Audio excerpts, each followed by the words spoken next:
Hi எல்லாருக்கும் வணக்கங்க. நான் கீரை வகைகள் என்னென்னு சொல்லி என் மாடி தோட்டத்தில் காட்ட போகிறேங்க. வாங்க பார்க்கலாம். இது வந்து எகிப்து கீரைங்க. எகிப்து நாட்டில் வந்து இதை வந்து இந்த கீரையை பயன்படுத்தி உணவாக எடுத்துக்கிட்டாங்க.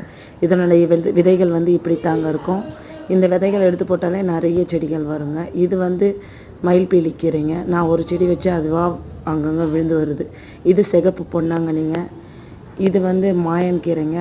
மெக்சிகன்ற நாட்டில் மாயன் கீரையை உணவாக எடுத்துக்கிட்டாங்க. அப்புறம் வந்து சிகப்பு மயில்பீலி கீரையில் விதைகள் வருதுங்க. இது வந்து குப்பைக்கீரைங்க. குப்பைகள் அதிகமாக காணப்படுங்க இந்த குப்பைக்கீரை. இது வந்து சிகப்பு தண்டு கீரைங்க. சிகப்பு கலரில் தான் தண்டு இலைகள் எல்லாமே சிகப்பாக இருக்குங்க. இது வந்து சுந்தரிக்கீரைங்க. சுந்தரிக்கீரைன்னா இது வந்து இலைகள் பச்சையாக இருக்கும், காம்புங்கள்லாம் வந்து தண்டுலாம் வந்து பிங்க் கலரில் இருக்குங்க சுந்தரிக்கீரை. இது வந்து வெள்ளைப்பால் தண்டுக்கீரை. இதில் வந்து தண்டுக்கள் வந்து பால் நிறத்தில் இருக்கிறதுனால வெள்ளை தண்டுக்கீரை. இது அப்புறம் வந்து பருப்புக்கீரை. இது தாங்க